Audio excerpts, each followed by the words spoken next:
आनंद दुबे शिवसेना से मेरे साथ जुड़ गए हैं। शिवसेना यानी उद्धव ठाकरे की सेना, शिवसेना यानी उद्धव ठाकरे की सेना, साफ कर दिया मैंने। नीरज मिश्र जी। दीपक जी, जिन मोदी साहब ने वो केस किया, क्या उनका नाम नीरव मोदी था? क्या उनका नाम ललित मोदी था? अरे भाई, मोदी सरनेम बात कही गई थी ना नीरज भाई। ऊपर से दीपक भाई, आप उस क्लिप को चलाइए। हम लोग बार बार यही कहते हैं। आज उस प्रेशर की वजह से आप लोग एकदम ईमानदार पत्रकार होते हुए भी पता नहीं कहीं भटक जाते हैं। वो आप वो क्लिप चलाइए जिसके अंदर तो होगा, लेकिन वो क्लिप में आपको जरूर दिखाऊंगा। नलिन कोहली जी, आपका जवाब प्लीज क्लिप निकालिए। मैं अपने दोनों प्रोड्यूसर को बोलता हूँ, अखिल जी को भी बोलता हूँ, अभ्यस को भी बोलता हूँ। मैं बड़े निवेदन के साथ कहूंगा, नीरज जी कांग्रेस के सम्मानित प्रवक्ता हैं, नेता हैं, मैं एक वकील भी हूं, तो मैं सिर्फ बड़े श्रद्धापूर्वक आपसे ये निवेदन करूंगा नीरज जी कि कोर्ट के ऊपर में इस प्रकार की दलीलें मत दीजिए। देखिए, कोर्ट जो है संवैधानिक प्रक्रिया से चलती है। कोर्ट में भारतीय जनता पार्टी के नुमाइंदे, मतलब मैं प्रवक्ता होकर वहां जाकर जज नहीं बनता हूं, वहां न्यायिक पालिका की जो अपनी एक प्रोसेस है उससे हुई। आपका वकील वहां था, केस चला, उसमें उसको पूरे अफसर मिले। आज आप उससे ऊपर कोर्ट में जा रहे हैं उसको चैलेंज करने के लिए, वो भी आपका अधिकार है। तो आपके वकील कर सकते थे, 24 घंटे के अंदर कर सकते थे, 24 मिनट के अंदर कर सकते थे। एक हफ्ता 10 दिन रुकने की आवश्यकता नहीं थी, क्योंकि ये तो पता था कि आने वाली है जजमेंट, या तो बरी होंगे या सजा होगी। दोनों परिस्थितियों की तैयारी। आपके इतने नामी और जाने बड़े बड़े ऐसे नेता हैं जो वकील हैं, सुप्रीम कोर्ट में रोज हमें मिलते हैं, तो उनकी पूरे सहयोग मिल सकता था आपको। लेकिन वो एक अलग विषय है। तो कोर्ट को बदनाम मत करिए, क्योंकि ऐसा है, कोर्ट पे जब जजमेंट अच्छा आता है तो आप ही लोग तारीफ भी करते हैं, आपके मतलब की जजमेंट होती है। जब जजमेंट अच्छी नहीं होती तो आप फिर उस पर प्रश्न उठाते हैं। ये जो है संस्थाओं को खत्म करने का एक नई मानसिकता जो कांग्रेस में है, ये गलत है। जब चुनाव जीते तो फिर इलेक्शन कमीशन बहुत बढ़िया है, ईवीएम फर्स्ट क्लास है। जब चुनाव आप हारते हैं तो फिर आप कहते हैं ईवीएम में गड़बड़ है, चुनाव आयोग निष्पक्ष नहीं है। देखिए, चुनाव जीतते हैं या हारते हैं जब वोटर जो है, देश की जनता जो है, बटन पे उंगली दबाती है। बटन पे तब उंगली दबाती है जब जनता को लगता है कि ये नेता मैं सही मानता हूं, और वो लगातार 2014 में 19 में स्पष्ट बहुमत के साथ मोदी जी की सरकार को वापस चुन रहे हैं। पहली बार चुना 14 में, 19 में वापसी की। आपको इस बात पे सोचना चाहिए कि अगर आप हिमाचल जीते तो मतलब आप चुनाव जीते हैं, बाकी चुनाव क्यों हार रहे हैं। नागालैंड का मैं प्रभारी हूं, नागालैंड में कांग्रेस 0 आई है, इस बार भी, 5 साल पहले भी। त्रिपुरा में आपकी शायद 3 या 5 सीटें हुई हैं 0 से। मेघालय में 21 से आप शायद 5 या 6 पे आ गए। तो इसमें ना भाजपा की दिक्कत है ना इलेक्शन कमीशन की है। दूसरी बात, राहुल गांधी जी मुद्दे क्या उठाते हैं? 2019 में Rafale Rafale Rafale, supreme court ने उसको स्पष्ट कर दिया कि कोई घोटाला नहीं है। अब उन्होंने कर दिया अडानी अडानी अडानी। तो अडानी जी को जब आप बुलाते हैं राजस्थान में निवेश करने के लिए, तब तो बहुत अच्छे व्यक्ति हो जाते हैं। छत्तीसगढ़ में बुलाते तो बहुत अच्छे व्यक्ति होते हैं, नहीं तो आप उनको गाली देना शुरू कर देते हैं। तो कांग्रेस पार्टी के मुद्दे जो राहुल गांधी जी उठा रहे हैं, जेपीसी का ले लीजिए, इस पे बाकी नेता जो जमीन से जुड़े हुए हैं, कांग्रेस बीजेपी के साथ नहीं है। शरद पवार जी ने तो सरकार बीजेपी की रोकी थी, वहां महाराष्ट्र में आपके साथ सरकार बनाई। उन नेताओं को लगता है भाई हम राजनीति करें तो जमीनी बातों से पड़े, हवाई बातों से नहीं। मैं इसी को मद्देनजर रखते हुए कह रहा था कि ये सोनिया गांधी जी का लेख इस संदर्भ में उसको देखना चाहिए, क्यों लिखना पड़ गया सोनिया जी को। जी, तो बेसिकली अगर मैं इसमें आम आदमी की भाषा में समझाऊं, आम आदमी की भाषा में समझाऊं, तो राहुल जी की सदस्यता जाने को और जेपीसी की आवाज उठाने में जो विपक्ष में अलग अलग आवाजें उठ रही हैं, उन तमाम चीजों को रफू करने की कोशिश की है मिसेस गांधी ने, क्योंकि मैं उनको बहुत मैच्योर्ड पॉलिटिशियन मानता हूं। नीरज जी, क्या राहुल गांधी की जेपीसी अडानी पर जेपीसी की मांग की जिद, क्या आपको लगता है ये विपक्षी एकता की राह में एक बाधा बन सकती है?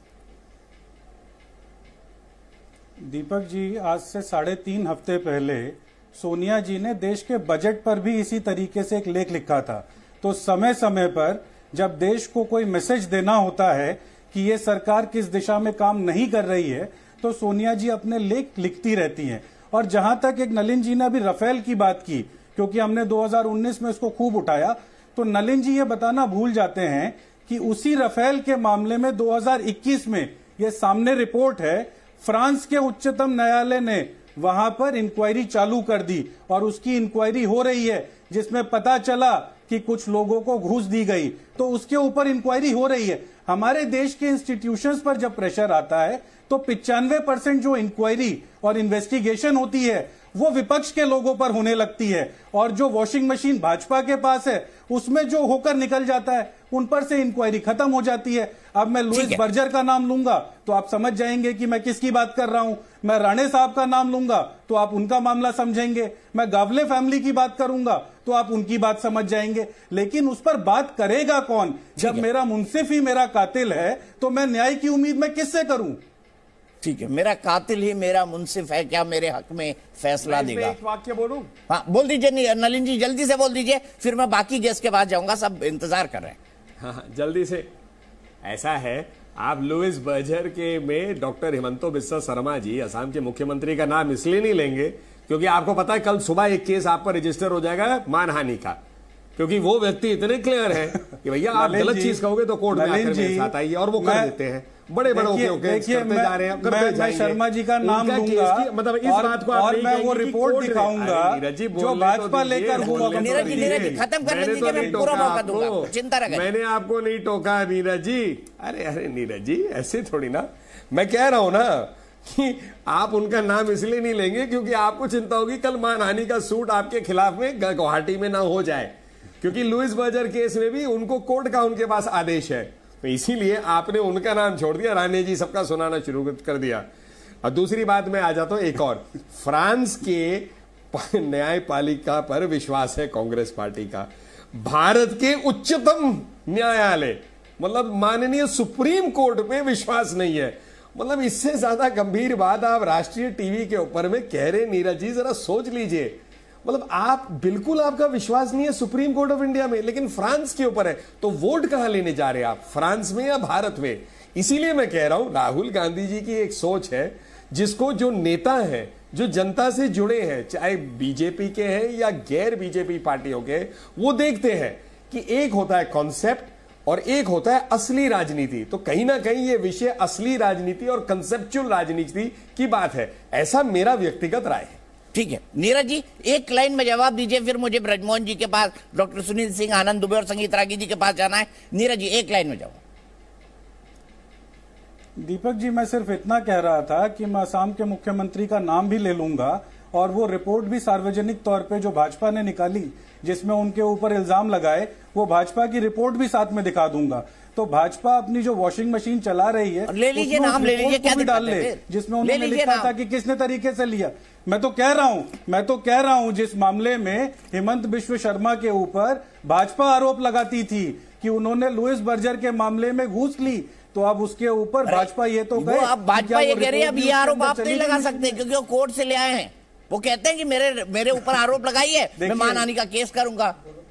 सार्वजनिक तौर पर कह चुके हैं वो। दीपक जी लगा दीजिए आप आरोप, ये बीजेपी के पीछे बच्चे हमने तो खुद दीपक जी हमने सार्वजनिक तौर पर कहा कि ये जो भाजपा में गए वॉशिंग मशीन से निकले जो नेता हैं जिनके ऊपर भाजपा हमेशा से इल्जाम लगाती थी, क्या वो लोग ऐसा वॉशिंग मशीन में धुल गए कि उनके सारे इल्जाम जो भाजपा ने ही लगाए आज वो साफ हो गए? हम तो आज कहते हैं आप जेपीसी कराइए, 20,000 करोड़ रुपए, क्या वो ड्रग्स के पैसे हैं, क्या वो दलाली के पैसे हैं, और क्या वो किसी ऐसे शहंशाह के पैसे हैं जिसका नाम लेना इस देश में मना है? आप अडानी पर एक बार जांच तो कराइए, हम तो जवाब भी मांगेंगे। 20,000 करोड़ आपके सामने नाम भी रखेंगे।